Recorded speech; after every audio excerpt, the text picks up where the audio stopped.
మంగళగిరిలో టీడీపీ కంచుకోటగా మారిందంటూ కూడా లోకేష్ గారు వ్యాఖ్యలు చేశారు.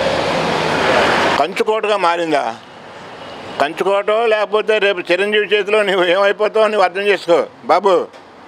రేపు అక్కడ గంజి చిరంజీవి గారు బీసీ తరఫున పోటీ చేస్తున్నారు.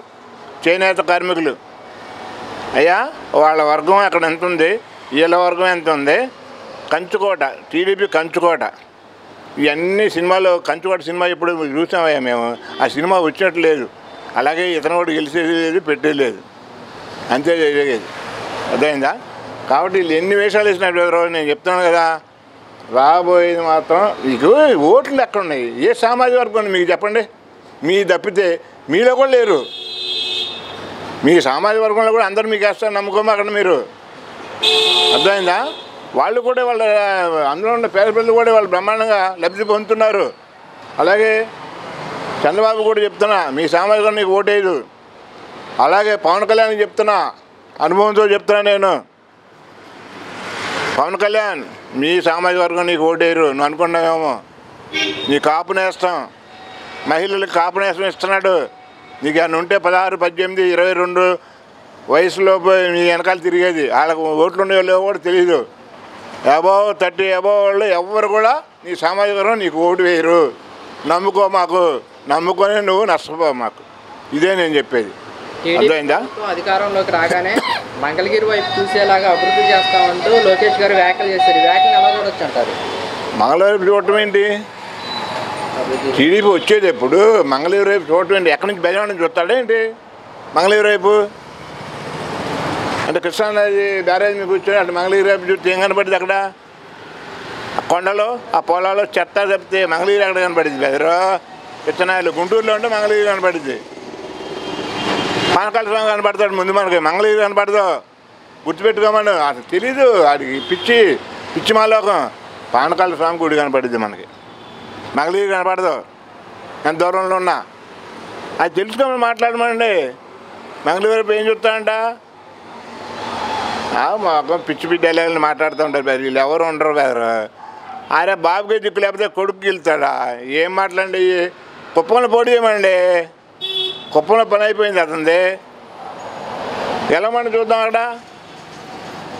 ఏం మాటలు ఇవన్నీ పిచ్చి మాటలు తప్పితే ఇంతకు మించి ఏం లేదు. కాబట్టి మీరు ఎన్నన్నా అనుకోండి బెదరు, ప్రజలు డిసైడ్ అయిపోయారు. నేను చెప్తున్నాను, నేను దాదాపు ఒక 10-15 ఎలక్షన్లు చూశాను నేను.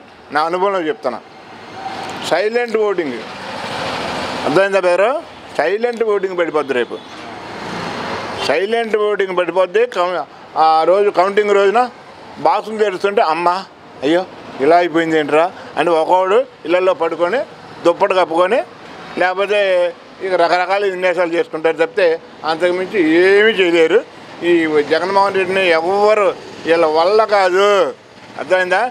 ఎంతమంది కలిసి వచ్చినా సరే ఆయన చెప్పేశాడు, నేను అభిమానిని కాదు అర్జునుడని. అర్జునుడి సంగతి మీకు తెలుసు కదా. అర్జునుడు వెనకాల ఎవరు ఉన్నారు? భగవంతుడు.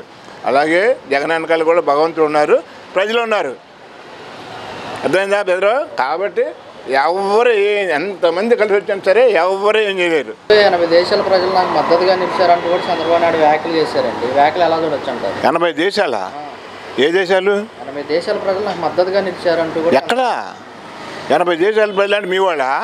80 దేశాల్లో మీ వాళ్ళని పంపించావా? అంటే అంత డెవలప్ చేసుకున్నావా మీ వాళ్ళని?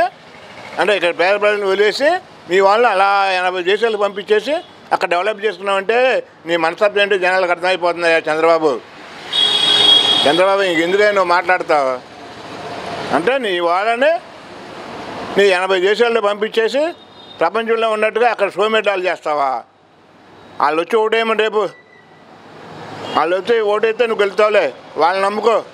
ఇక్కడ ప్రజలు వదిలేసావు కదా, ఈ ప్రజల సంగతి జగన్మోహన్ రెడ్డి చూసుకుంటాడు, నువ్వు వాళ్ళని చూసుకో. ఎందుకయ్యా పిచ్చి మాటలు ఇవన్నీ? తెలుసు ఒకప్పుడు కాదు ఇది. అర్థమైందా? కంప్యూటర్ యుగం వచ్చేసింది. చిన్న పిల్లలు చెప్తున్నారు ఇవాళ.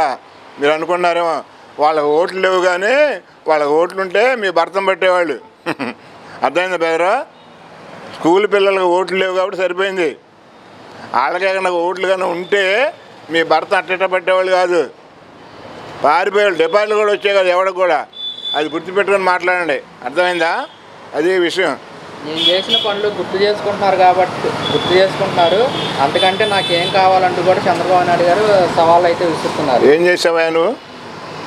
ఏం చేసావా? విజయవాడలో స్వరాజ్య మైదానాన్ని ఏం చేసావా మాకు తెలీదా? చైనా వాళ్ళకి లీజుకి ఇచ్చేసి దాని చుట్టూ రేకులు వేసేసి అక్కడ ఎగ్జిబిషన్ పెట్టేసి కొన్ని వేల మంది బ్రతికే వాళ్ళని పట్టణాలు కొట్టావు నువ్వు. అర్థమైందా? అలాంటి దాన్ని ఇవాళ జగన్మోహన్ రెడ్డి వచ్చి రాజ్యాంగ నిర్మాత అయిన డాక్టర్ అంబేద్కర్ గారి విగ్రహాన్ని పెడితే ఇవాళ బ్రహ్మాండం కన్నుల పండుగగా ఉంటుంది. ఆదివారం నిన్న ఎంతమంది చూసారా మీరు? బ్రహ్మాండంగా ఉంటుంది. అది పెద్ద హిస్టారికల్ ప్లేస్ అయిపోతుంది, పెద్దగా టూరిస్ట్ ప్లేస్ అయిపోతుంది రేపు రాబోయే కాలంలో. అదే ఏం చేసావా నువ్వు? అమరావతి కట్టుకొని అమరావతిలో ఓ పొలాలను దోచుకొని పేద ప్రజల్ని నెడ్డి విరగొట్టి చెరువు తోటలు తగలబెట్టి వాళ్ళ పొలాలని తీసుకొని ఇవాళ ఉసురు కొట్టుకుంటుంది. వాళ్ళు ప్రజలు ఏడిస్తే ఎవడో బాగుపడ్డా అది గుర్తుపెట్టుకోండి.